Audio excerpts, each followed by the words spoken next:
Oh,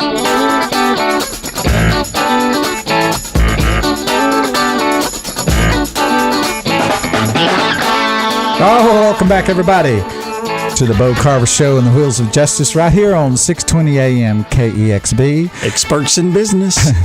Monkey business. Hey, don't put us in that kind of condition here. And our special guest this morning is the fabulous, awesome Greg Williams. Yay! Welcome back to us, Greg. You there? Hello, how are you? Busy petting the dog. He's petting the dog. Now remember, I'm on my flip phone. Okay. That's right. Just a little bit of slack. Okay. Well, hey, you sound great. I hear you loud and clear, and I hope the listeners are listening loud and clear because you sound good to me. Now, we were talking about a while ago how you have a flip phone. So you want to tell us how you ended up with that? You know, I had the same, as a matter of fact, I have the same greeting and the same cell number that I've had since 1993. Wow. The same greeting. The so same if anybody greeting? ever has my number, which I think everybody in the Metroplex does, you can hear a 33-year-old Greg Williams greeting you on my cell. I don't know. I never really, I've got fat fingers, and so the smartphone, the iPhones don't really work for me. And plus, I've got an iPad, a brand new iPad, and they're just so much easier for me to work on and to read than than do everything on a cell phone. I guess it's a matter of convenience because of the size. Size matters. And he actually said that on the radio. I've actually tried to convince my wife that it doesn't. This morning, talk radio.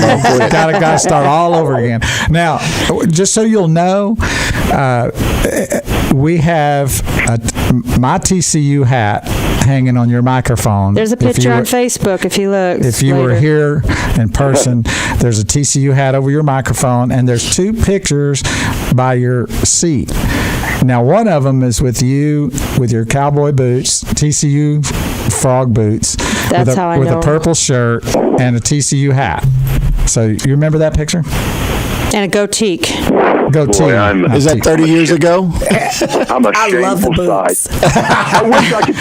I wish I could say it was 30 years ago. That might be somewhat of an excuse, but no, it was only a few years ago. My idiotdom has no ending. Well, you and Bo are in the same club. We're good. That you're sitting in a chair with your TCU shirt on, and you're reading a book, and it's called Soul or Lone Survivor. Is it Soul Survivor? Lone Survivor. Excellent book. Yeah.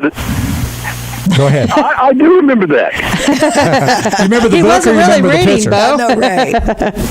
You remember the book or remember the picture? I think I remember both of them. Really, I definitely remember the book. My wife Jennifer, she Marcus Luttrell, the subject of Lone Survivor.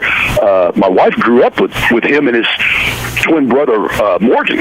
Wow. As a matter of fact, my wife actually taught the brothers how to ride horses. Seriously. Wow, that's So it's a incredible. true story, that book is? Oh, yes. I know nothing about it. Oh, I we played need the to get fifth. you a copy and let you read it. I know. It is Me excellent. Too. Get me one. Excellent. It's amazing what the Navy SEALs do is impossible. Wow. It's just impossible for any human being to endure what they do and carry out the missions that they do. I know. If you read the story and the training that they go through, it's impossible. I mean, these guys are beyond superhuman beings. They are. They are. Of another planet. I feel that way about this radio show.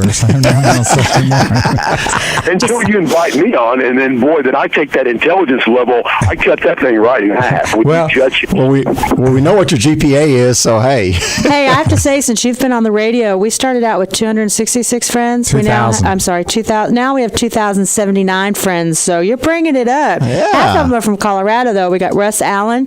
We got your most friend. of them are probably bail bondsmen. They heard your name and everybody. Well, I kind of figured that's the reason why you didn't come in this morning is because, like, two judges, there must be some sort of warrant, one of those warrant parties, where Hey, waiting come for on, a dog TVs to come through the away. door. Come on in and get a free $1,000 TV. and a TV, and then they haul you off to jail. I don't think I would this is just a guess, but I don't think that I would do well in jail. Join the club. Greg, I wouldn't either. I mean, I watch too many of those late shows of Hard Time and Big House. Oh my I don't gosh. want to go to prison. I've been watching Right. 60 In. You know, have y'all been watching that where they're taking the inmates and putting them in there? And it's No, called, but I'll Go tell ahead. you what I did watch. I did watch on CNN, the Clinton News Network. They actually had a decent show with Lisa Ling, where they explored the Los Angeles County jail Yes. system, and it was just unbelievable. And at the end, I'm thinking, well, what do you do to solve this problem? This revolving door of jail. What do you do? Where does it start? It's almost that there are so many problems that you can't even begin True. to have any sort of conclusion. It's just amazing, the jail problem that we have, along with all the other problems we have in the United States. But that's the one that just befuddles me. And as judges, I'm sure that you guys face this every day. You know, what do you do? Do you cut somebody loose and let them in society, or do you lock them up like an animal? And then what good are they? There's just no good answer.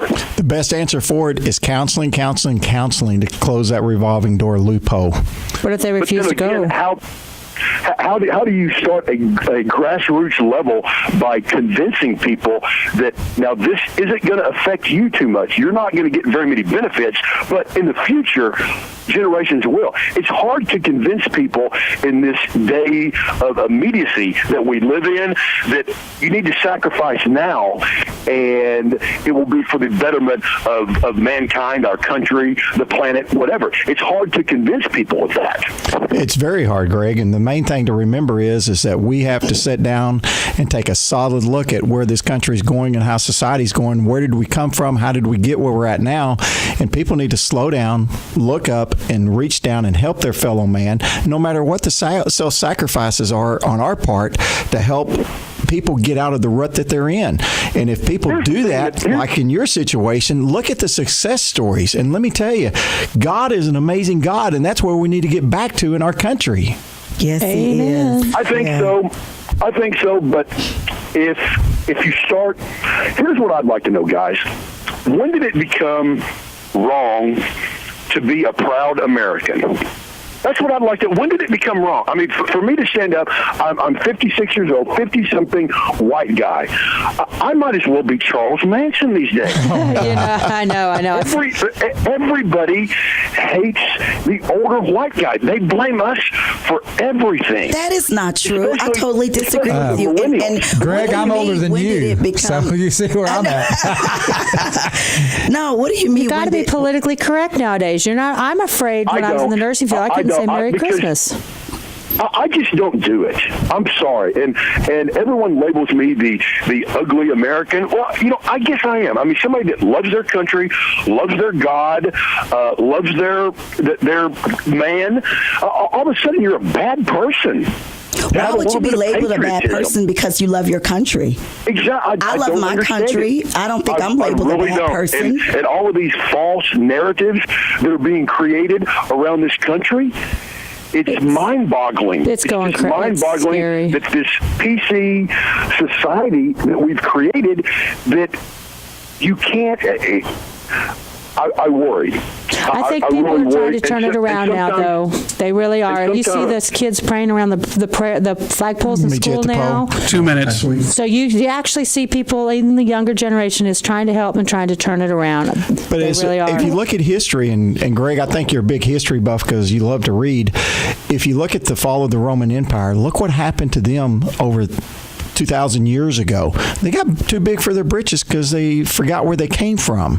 And we Well, as that was Americans need overexpansion. Reality check. need that slap upside the head, and right now we're getting it. For us to wake up, realize where we're going, and step forward and do the right thing. Because if we don't, then the next 4 years, next 8 years will make a big difference That's as the to whether or challenge not for our our next I think Constitution. everybody needs to will get stand. out of themselves and kind of think about everybody other. else. Exactly. Exactly. It's not and stop us being anymore. so It's not focused unity. on yourself.